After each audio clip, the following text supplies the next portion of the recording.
La exactitud de las predicciones de Delfos era extraordinaria, desde el resultado final de guerras a la fidelidad de mujeres o a la predicción de sucesos de la historia de Grecia. Se dice que fue aquí donde el primer oráculo predijo la guerra de Troya, donde predijo que las leyes democráticas de Atenas se aprobarían y que Alejandro Magno iba a ser invencible. Incluso los filósofos más incrédulos confiaban en el poder de Delfos. Platón, Tucídides y hombres de tal talla que se cuestionaban todo lo que se les ponía delante, creían que el oráculo de Delfos pronunciaba las palabras de los dioses.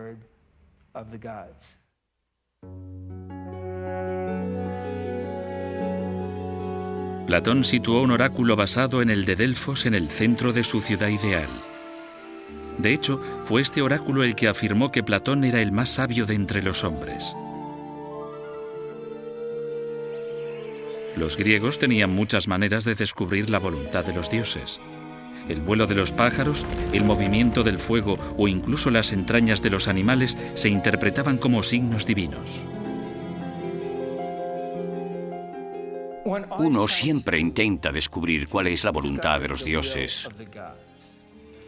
Se hace según los augurios de la derecha. Un trueno a la derecha quiere decir que le place a los dioses, igual que si un pájaro se te acerca volando desde la derecha. Pero en Delfos eran los propios dioses los que hablaban a través de sus sacerdotisas. La palabra oráculo tiene tres significados. Puede ser la sacerdotisa que pronunciaba las profecías, las propias profecías y el lugar en el que se realizaban dichas profecías. Sorprendentemente, el oráculo de Delfos hizo predicciones durante más de 1000 años. Pero, ¿de dónde le venía ese poder clarividente y cómo es posible que durara tanto tiempo? Puede que la respuesta a estas preguntas se encuentre en el propio Delfos. Según el mito griego, Delfos es el centro exacto del universo. La historia cuenta que un día al alba Zeus soltó 2 águilas, una desde el extremo oriental del mundo y otra desde el occidental, y ambas se encontraron justo en Delfos. Uno de los símbolos de Delfos es el ónfalos, el ombligo que representa el centro del mundo.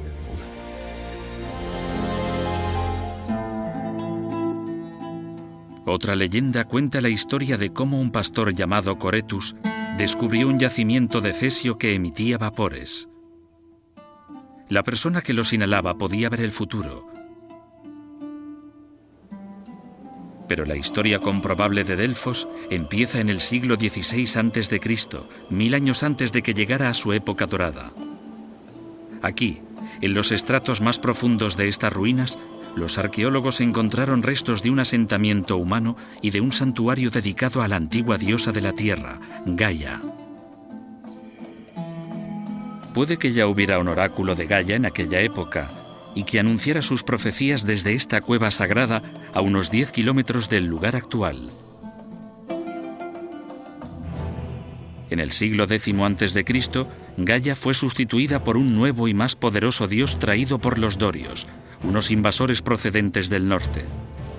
El nuevo dios se llamaba Apolo, el dios de la razón, la luz, la música y las profecías. Esta estatua de marfil correspondiente al siglo VII a.C.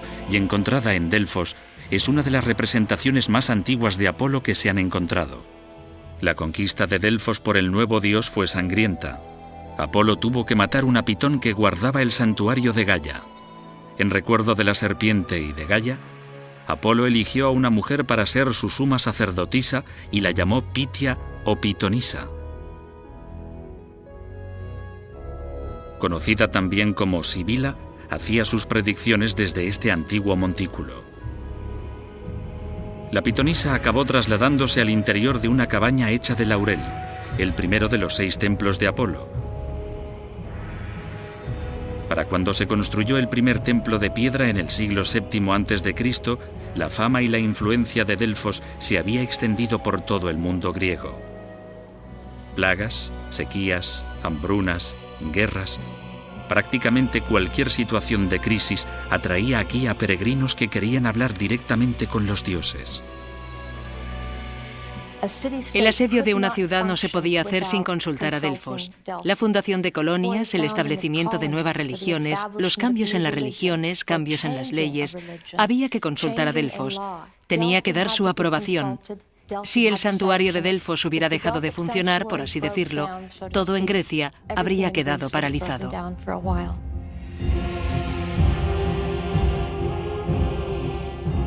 Poco queda ahora del esplendor y el drama de Delfos. Esta es la rampa por la que subía la pitonisa al entrar al templo de Apolo, donde se preparaba para emitir su profecía. Se dice que de aquí, de la legendaria fuente de Castalia, brotaba agua profetizadora en la que se bañaba la pitonisa antes de hablar. Esta es la vía sagrada por la que andaban los peregrinos. Estaba llena de esculturas, estatuas y tesoros de todo el mundo. Y en lo alto lucía la Esfinge, con su enigmática sonrisa, símbolo del misterio de Delfos. El oráculo no era la única razón por la que la gente iba a Delfos. Este estadio albergaba espectaculares competiciones deportivas. Eran los Juegos Píticos, solo superados en prestigio por los olímpicos.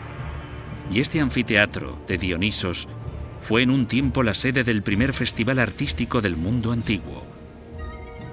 Dionisos, dios del teatro y del vino, fue venerado en Delfos junto con Apolo. Cada año, las montañas con vistas al templo se llenaban de los ecos de las extáticas ceremonias secretas de sus devotas. Al principio, el oráculo de Delfos solo recibía visitas una vez al año, el 7 de febrero, cumpleaños de Apolo. Pero hacia el siglo VI a.C., la demanda era tal que la pitonisa se vio obligada a ofrecer sus servicios 9 veces al año, una vez al mes, desde febrero hasta octubre. A pesar del peligro y de los gastos que suponía el viaje, llegaban peregrinos de todos los rincones del mundo antiguo: Turquía, el norte de África o la actual Francia. Era tan dificultoso venir a Delfos. Por ejemplo, si se venía desde Atenas, se tardaba un mes. Había que cruzar todas estas montañas.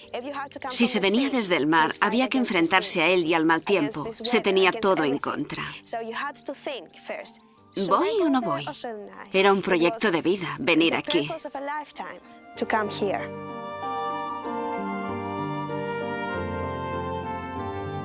No todo el que hacía el largo camino hasta Delfos conseguía ver a la pitonisa. Solo algunos privilegiados llegaban a verla gracias a sus extravagantes ofrendas y regalos. Cuando la isla de Quíos, por ejemplo, se presentó con este gran altar en Delfos, los sacerdotes dejaron que los quiotas se pusieran al principio de la cola, como demuestra esta inscripción. Para el resto, el orden de consulta era por sorteo. Los que no tenían suerte y se quedaban fuera a pesar del duro viaje, tenían que esperar otro mes para ver si tenían mejor fortuna. Los que conseguían entrar en el templo vivían una de las experiencias más misteriosas e impresionantes de su vida. Tened buenos pensamientos y augurios, les decían los sacerdotes al acompañarles por la rampa. Lo primero que veían en el interior, inscrito en la pared, era un aforismo atribuido a los 7 sabios de la antigüedad. Conócete a ti mismo. Conócete a ti mismo. Un asombroso y determinante consejo para los que venían en búsqueda de una profecía.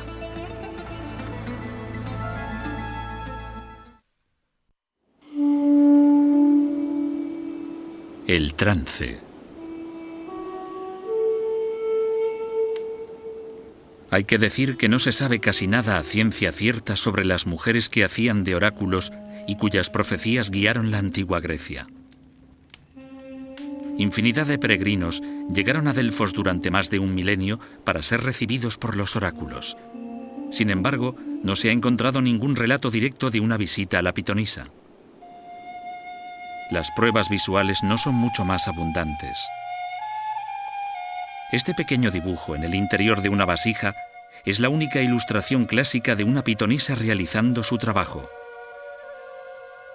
Pero hay una cosa que sí se sabe, y es que los primeros oráculos eran mujeres jóvenes, vírgenes y atractivas. Demasiado atractivas, al parecer. Por lo visto, una pitonisa o fue raptada o se fugó con un peregrino. Por eso aquel puesto empezó a ser desempeñado solo por mujeres de mediana edad. Mujeres normales, aldeanas que no tenían una conexión especial ni habían hecho ofrendas especiales. Es interesante porque significa que no querían que el trabajo fuera desempeñado por gente importante, gente con influencia, gente con intereses o bien relacionada.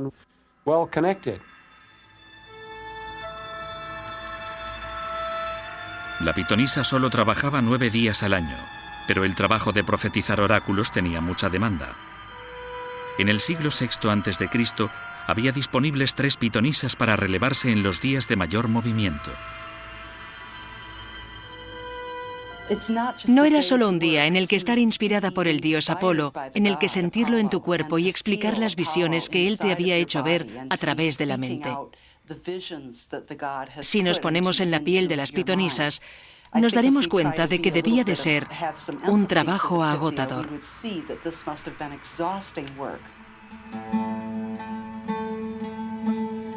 Para la preparación de dicho trabajo, era necesaria una sugestión ritual y psicológica. Al alba, acompañada por 2 sacerdotes, el oráculo se bañaba en la legendaria fuente de Castalia, que se creía que era una fuente de inspiración divina.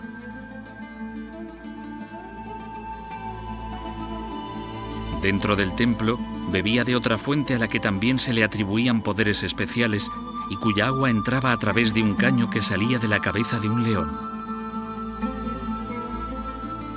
Mientras, los peregrinos hacían sus propias preparaciones. También se bañaban en la fuente de Castalia y seguían el ritual para ver si Apolo estaba dispuesto a responder a sus preguntas. El ritual consistía en llevar una cabra al altar. Allí cada peregrino echaba un cubo de agua fría por la cabeza a su cabra. Si la cabra actuaba de manera natural y se sacudía, era un sí. Apolo quería contestar a sus preguntas, pero si la cabra no se sacudía y se quedaba quieta, quería decir que Apolo no quería responder. Se tenían que llevar la cabra sin que se les hubieran respondido sus preguntas y volver otro día con otra cabra. Para entonces, la pitonisa se encontraría aquí, en este pequeño habitáculo de la parte trasera del templo en el que hacía sus profecías. Aquí estaban las ánforas originales que representaban el ombligo del universo. Aquí también había, según la teoría más común, un cuenco con hojas de laurel que se suponía que la pitia mascaba para provocar el trance. ¿Era el laurel su fuente de inspiración? Parece ser que no. Algunos estudiosos de los clásicos han subido a Delfos y han mascado grandes cantidades de hojas de laurel y no han recibido más inspiración que un gran dolor de estómago debido al alto contenido en ácido prúsico que tienen las hojas de laurel.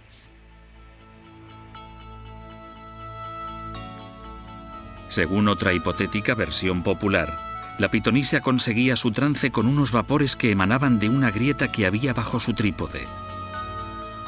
La misma grieta que encontró el pastor Coretus.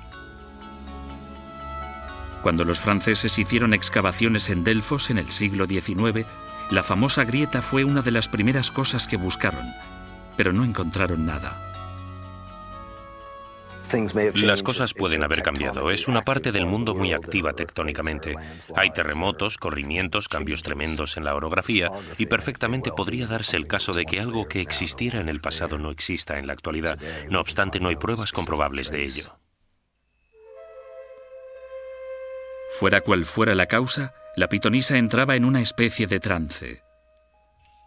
Cuando le empezaba a temblar la rama de laurel que sostenía en la mano, los peregrinos entraban acompañados por un sacerdote.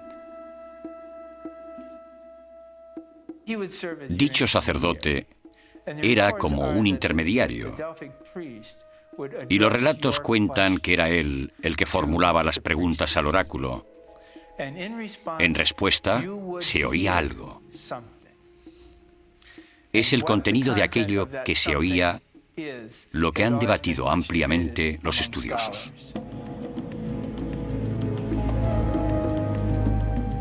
Hasta el siglo pasado, muchos estudiosos pensaban que la pitonisa emitía profecías incomprensibles a golpe de gritos bajo el efecto de algún tipo de droga. Un sacerdote que la acompañaba descifraba sus frenéticas palabras y escribía una interpretación de lo que decía. La pitonisa era incoherente y deliraba. El sacerdote era quien realmente estaba detrás del oráculo. Es un punto de vista plausible. Delfos era una encrucijada internacional en la que había información actualizada. Los sacerdotes estarían muy bien informados sobre lo que pasaba en el mundo y así emitían útiles y acertadas profecías. Es un razonamiento que explica de manera racional el misterio de Delfos. Sin embargo, un creciente número de estudiosos cree que esta teoría es falsa. El concepto de una pitonisa que gritaba, que chillaba, que enloquecía, parece deberse a una mala traducción del griego al latín de los términos que describen este estado extático y maníaco. En griego se utilizaba la palabra mania o manía, lo que en latín solía traducirse como insania o bacordia, que significa locura, demencia o frenesí. Los escépticos sobre el funcionamiento de todo este proceso no llegan a creerse que Apolo emitiera oráculos reales en Delfos. Creen que las pitonisas chillaban o murmuraban, y luego el sacerdote lo interpretaba y daba una respuesta. Pero eso no se puede probar. Las fuentes griegas dicen que era una respuesta que salía de boca de la Pitia y que uno mismo podía comprenderla. Y ya está. Preguntabas una cosa y te respondían. Una de las preguntas más complicadas que jamás respondió una pitonisa fue formulada en el siglo VI a.C. por un rico rey que quiso poner a prueba el oráculo de Delfos. Sin embargo, fue el oráculo el que lo puso a prueba a él.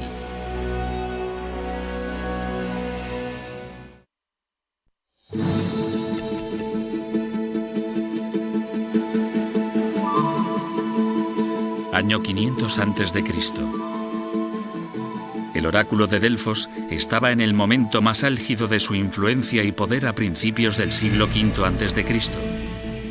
En aquel momento, los faraones ya llevaban más de 2000 años gobernando en Egipto. China estaba transformándose gracias a las enseñanzas morales de Confucio. Y en México estaba empezando a surgir la gran civilización maya.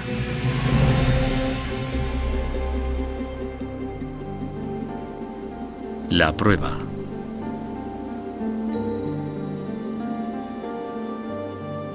En aquel momento, Delfos era el centro político religioso de Grecia, una especie de capital que unía las innumerables ciudades-estado independientes que formaban el mundo griego.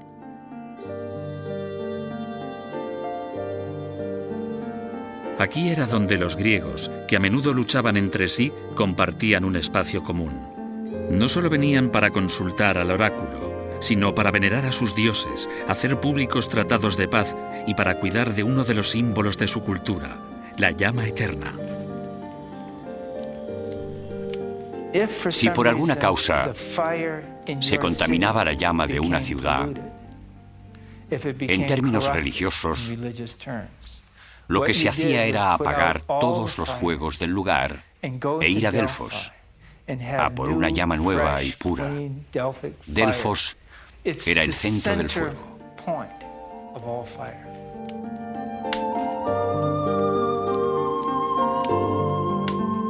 Conseguir la llama pura de Delfos era a veces un asunto de máxima urgencia. Un corredor llamado Uquitus murió tras llevar la llama de Delfos a Platea y recorrer 160 kilómetros en un solo día. Aunque las profecías del oráculo no eran menos peligrosas, la pitonisa podía dar pistas de lo que pensaban los dioses, pero lo más importante era comprenderlas. A veces era cuestión de vida o muerte.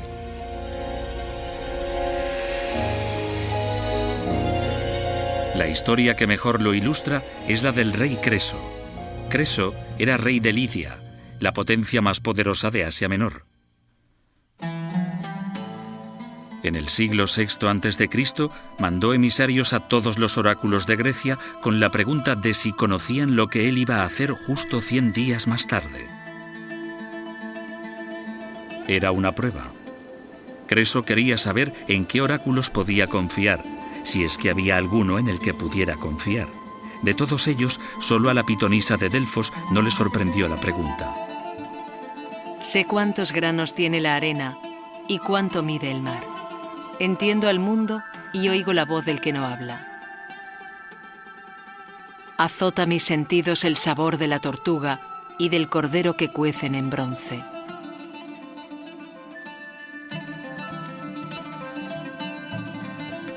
Y de hecho, Creso a los 100 días mató una tortuga y un cordero y lo sirvió en un caldero de bronce. Algo estrafalario que hizo deliberadamente porque pensaba que nadie, ni un oráculo, podría adivinarlo. Convencido por el poder de Delfos, Creso envió fastuosos regalos al santuario.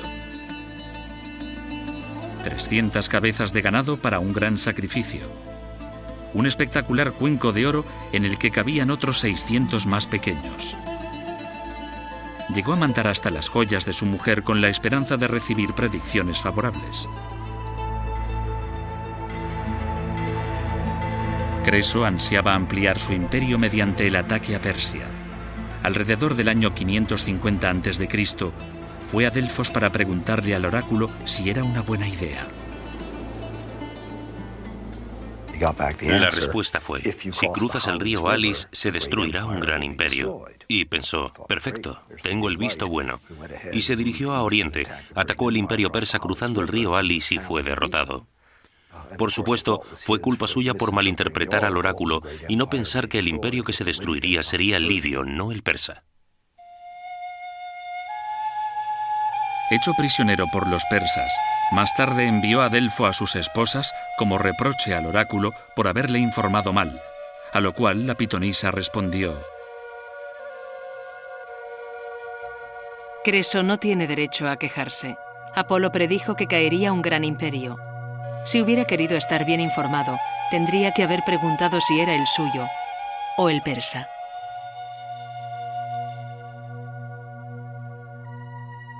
La historia de Creso es un buen ejemplo de la manera en que funcionaba el oráculo de Delfos. Sus preguntas estaban llenas de ambigüedad, lo que hacía muy difícil que se equivocara, o lo que es lo mismo, era una garantía de que siempre acertaba.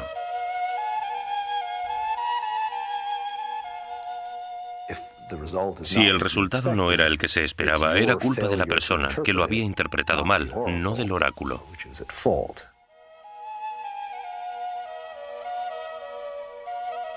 La ambigüedad del oráculo no era solo una manera de curarse en salud, sino que era en gran parte lo que le proporcionaba sabiduría. La gente iba a Delfos en búsqueda de respuestas claras y precisas, cosa que raramente recibía. En todo caso, aumentaba la incertidumbre y la llevaba a un nivel más profundo, lo que hacía que la gente buscara la respuesta en su interior.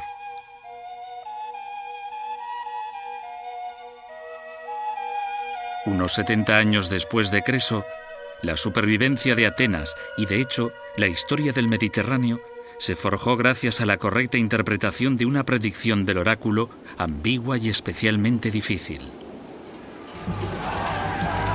En el año 480 a.C., Persia se había convertido en la gran potencia del Mediterráneo y se disponía a atacar Atenas con un ejército abrumador que los arqueólogos han cifrado en 5 millones de soldados. Desesperados, los atenienses enviaron 2 emisarios a Delfos en busca de consejo. La respuesta de la pitonisa fue espeluznante. ¿Por qué estáis sentados desdichados? Id al final del mundo. El dios de la guerra de amplia cabellera os hará caer desde un carro persa. Levantaos, marchad rápido del santuario y someted vuestros corazones al dolor. Aterrados, los atenienses volvieron al día siguiente con oraciones y con un cargamento de laurel para ofrecer a Apolo, jurando quedarse en el templo hasta que la pitonisa suavizara sus palabras. Y lo hizo, pero casi imperceptiblemente. Zeus, que todo lo ve, os asegura a los atenienses que la única que no caerá será la muralla de madera, aunque os ayudará, a vosotros y a vuestros hijos. Se trataba de una predicción enigmática y poco esperanzadora. ¿Pero qué significaba? ¿Qué era la muralla de madera? ¿Significaba que tenían que guarecerse tras la muralla que rodeaba la Acrópolis para vencer a los persas? ¿O era una muralla de barcos? ¿Huir era lo único que podían hacer los atenienses e intentar vencer a los persas en el mar? Tras un intenso debate público, la mayoría de los atenienses apostaron por irse de la ciudad. A pesar de las circunstancias adversas, derrotaron a los persas en el mar, una victoria que fue la base para que se formaran futuros imperios. Los que interpretaron mal el oráculo fueron asesinados por los persas al saquear y quemar la ciudad palmo a palmo hasta la Acrópolis.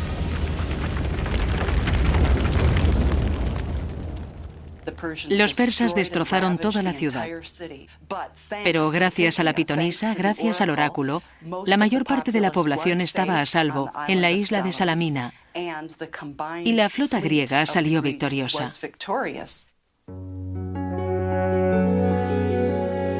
Como ofrenda de gratitud, los atenienses enviaron a Delfos un trípode dorado que se apoyaba en una columna formada por 3 serpientes entrelazadas. Dicha columna fue trasladada a Constantinopla en el año 330 después de Cristo, donde todavía se puede visitar un fragmento con la cabeza de una de las serpientes.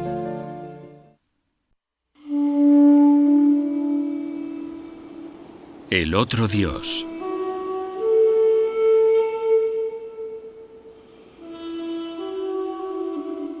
El oráculo de Delfos solo recibía a visitantes y emitía profecías 9 días al año. Sin embargo, la actividad bullía en el templo durante todo el año. La mayor parte estaba relacionada con la extraña relación entre 2 dioses muy diferentes, Apolo y Dionisos. Ambos consideraban Delfos como su casa. Ambos dioses eran vitales para el oráculo. Apolo era la principal influencia y representaba la razón, la armonía y el control. Dionisos, que era el dios de la naturaleza, el éxtasis y la ebriedad, era un contrapunto de vital importancia. Ambos dioses representan lo mismo, que es el conócete a ti mismo. Mientras que con Apolo te conoces a ti mismo a través de la introspección, de la revelación, con Dionisios es a través del vino. Es decir, que bebes vino y es como si salieras de tu ser. Experimentas contigo mismo de una forma que no podrías hacer de otra manera. Apolo tenía el poder de febrero a octubre, un período de 9 meses en que hablaba a través de la pitonisa. Dionisos le sustituía durante el invierno. Según Plutarco, un conocido escritor y sumo sacerdote de Delfos, esa división reflejaba la naturaleza humana. 3 partes racionales y una mística.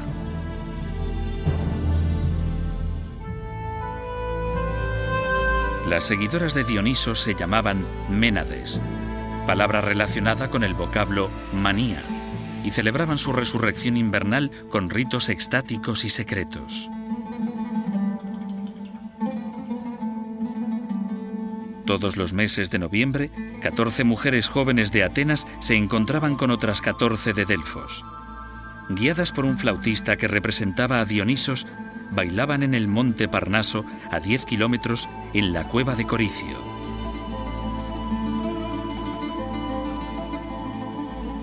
Era la misma cueva que había ocupado Gaia, la diosa original de Delfos, hacía 1000 años para emitir sus profecías.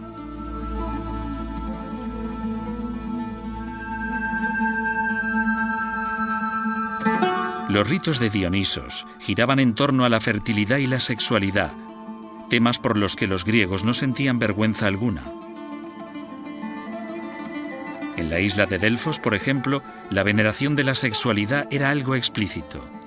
Se dice que las Ménades llevaban símbolos fálicos mientras subían a la montaña, bebían, bailaban y entraban en estado de frenesí. Era algo real. Las mujeres subían por las faldas del monte Parnaso, un terreno muy escarpado y desigual, y celebraban los ritos a Dionisos allí, que seguro que consistían en bailar, hacer sacrificios, beber, etc.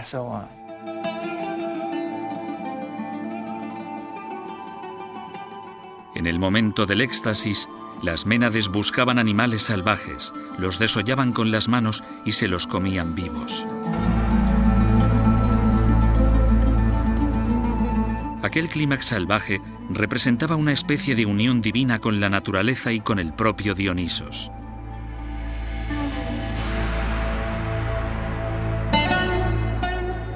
Comunicarse con los dioses no era la única razón por la que la gente hacía el largo viaje hasta Delfos. Venían a ver el propio esplendor del lugar. Las ciudades y las colonias griegas se enfrentaban aquí para demostrar su grandeza.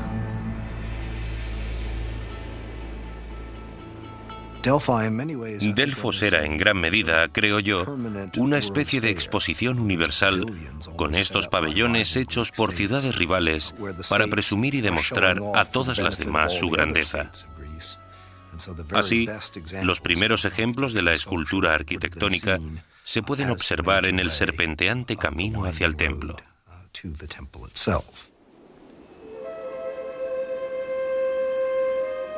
Más de 27 de los llamados tesoros llenaban la vía sagrada. Eran pequeños pero elegantes almacenes como este de Atenas en los que se guardaban las donaciones. Queda muy poco del esplendor pasado de este lugar, aunque en 1939 los arqueólogos descubrieron una serie de joyas, testimonio del lujo de la época. Son extraordinarias porque nos permiten hacernos una idea de lo fastuosas que eran las donaciones que se efectuaban a mediados del siglo VI a.C. Y más importante incluso son las imágenes criselefantinas de Apolo, de su hermana gemela Artemisa y de su madre Lido. Con ello, nos hacemos una idea de cómo era el arte y no solo leemos referencias en fuentes antiguas.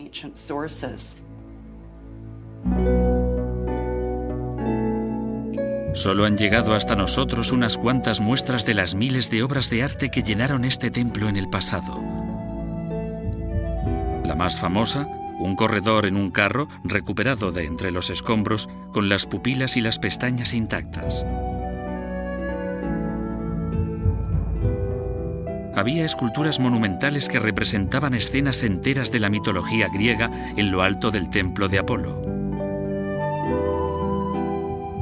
La pintura también destacaba. Había un legendario mural con cientos de personajes que era tan extenso que incluía instrucciones para observarlo.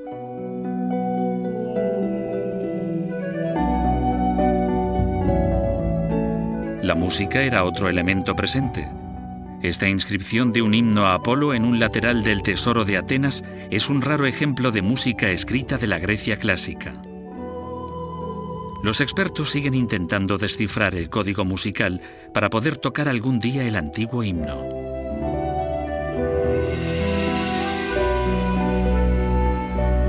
Otro de los grandes atractivos de Delfos, aparte del arte y del oráculo, eran los Juegos Píticos. Empezaron en el año 582 a.C. y se celebraban cada 4 años. Estas competiciones atléticas y artísticas solo eran superadas en prestigio y popularidad por los Juegos Olímpicos. Incluían toda una variedad de acontecimientos deportivos: carreras a pie, jabalina, disco, boxeo y una despiadada variedad de lucha libre conocida como pancracio. Las carreras de carros, el deporte más indisciplinado y peligroso de la antigüedad, también se celebraban aquí, en una pista situada bajo este olivar. Estos juegos eran muy populares y atraían a decenas de miles de griegos. El alcohol, como también pasa ahora, ocasionaba algunos problemas. Prohibido llevar vino más allá del dromos. Reza esta inscripción en las paredes del estadio. Si alguien llevara, se tendrá que resignar a pagar una multa.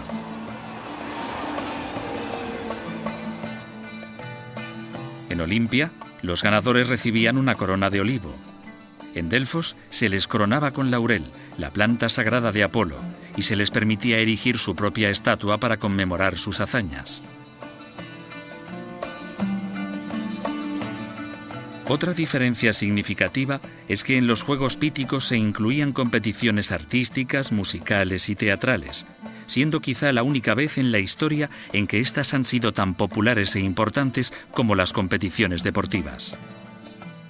No hacía falta ser un gran atleta. También participaban poetas, cantantes o músicos.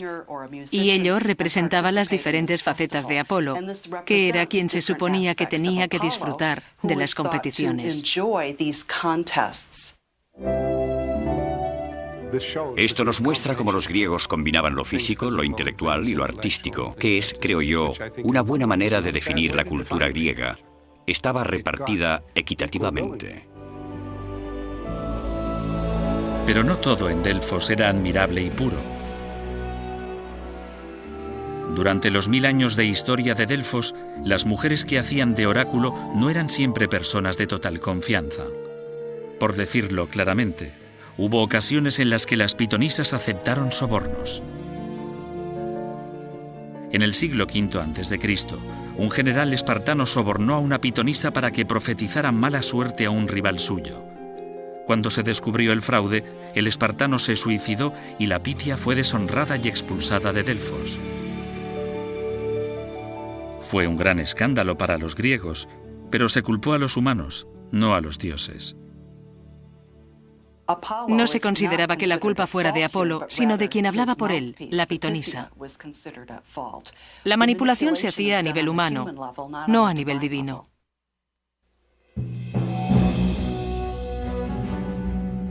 Delfos se enfrentó a una crisis mucho mayor en el año 480 a.C., cuando el poderoso ejército persa se dispuso a saquear el templo.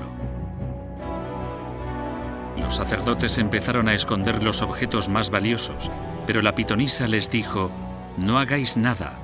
Apolo sabe cómo proteger sus propiedades». Aquella noche, cuando los persas se lanzaron al ataque, un gran corrimiento de tierras diezmó sus tropas. A pesar de todo, unos cuantos saqueadores consiguieron entrar en el templo. Estas 7 inscripciones anuncian recompensas por la recuperación de los tesoros robados. La decadencia gradual de Delfos empezó cuando el rey Filipo II de Macedonia y su hijo, Alejandro Magno, conquistaron Grecia. Las ciudades y colonias griegas que en el pasado habían enviado a sus dirigentes a Delfos en busca de consejos urgentes sobre política, eran ya parte de un vasto imperio. Seguían llegando particulares a Delfos, pero con cuestiones privadas mucho más triviales. Preguntaban con quién casarse, si su mujer seguiría con buena salud si tenían otro hijo, cómo podían tener hijos o si debían temer algo. Eran cosas muy simples. El declive de Delfos fue acelerado en gran medida por los romanos, que redujeron toda Grecia a una sola provincia romana en el año 147 a.C. El general romano Sila necesitaba dinero para una campaña militar y lo obtuvo desvalijando Delfos. Sus tropas empezaron a saquear el santuario hasta que oyeron una música de procedencia desconocida. ¿Era Apolo que protestaba por aquella expoliación? La explicación de Sila fue que era la forma en que Apolo mostraba su contento. Tras aquello, los romanos desmantelaron los tesoros de todas las donaciones que habían ido acumulando durante siglos. Entre otras cosas, se llevaron el enorme cuenco dorado que había donado el rey Creso 5 siglos antes. Como era demasiado grande, lo dividieron en trozos y lo fundieron en Roma.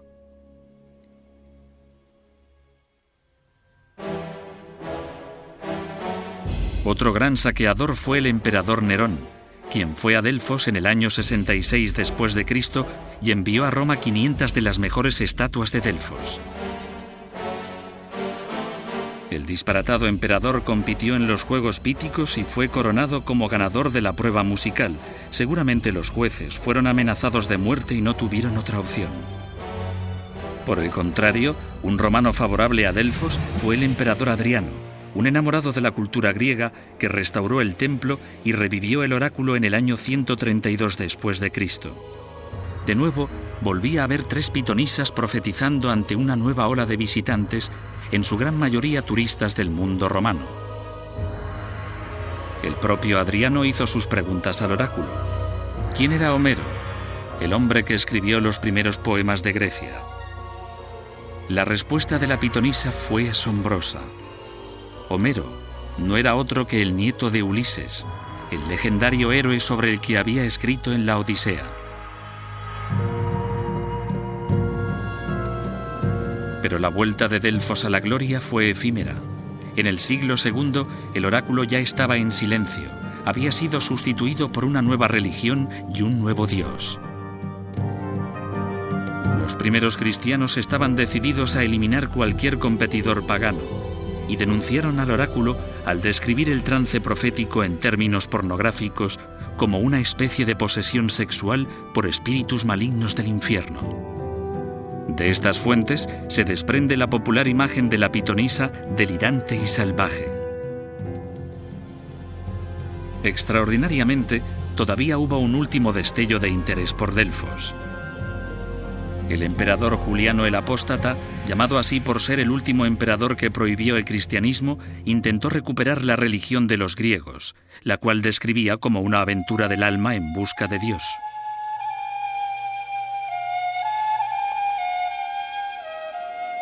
En el año 362 después de Cristo, envió un emisario a Delfos para ver si el oráculo podía volver a la vida. Todavía quedaba una pitonisa, quien pronunció la que resultó ser la última profecía del oráculo y que anunció en realidad su desaparición.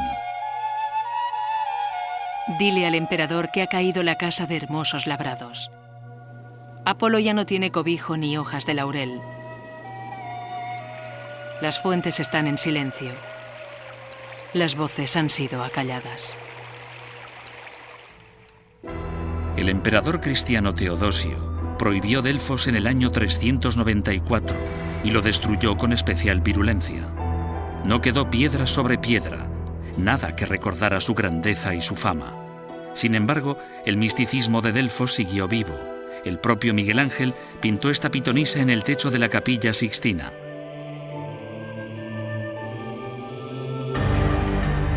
Los corrimientos de tierra acabaron por enterrar las ruinas a más de 6 metros de profundidad. Durante siglos, Delfos permaneció en el olvido, y no fue hasta el Renacimiento cuando los primeros turistas, guiados por los antiguos relatos, subieron a las montañas y buscaron el santuario. Lo que encontraron fue un poblado llamado Castri, construido sobre el mismo emplazamiento.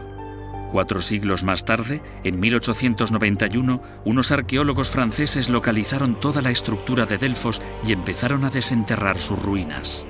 Lo que descubrieron fue algo impresionante y trascendental para la arqueología, la historia e incluso el arte y la arquitectura. Eran los restos de un sueño, del eterno sueño humano de descubrir y comprender la voluntad de los dioses.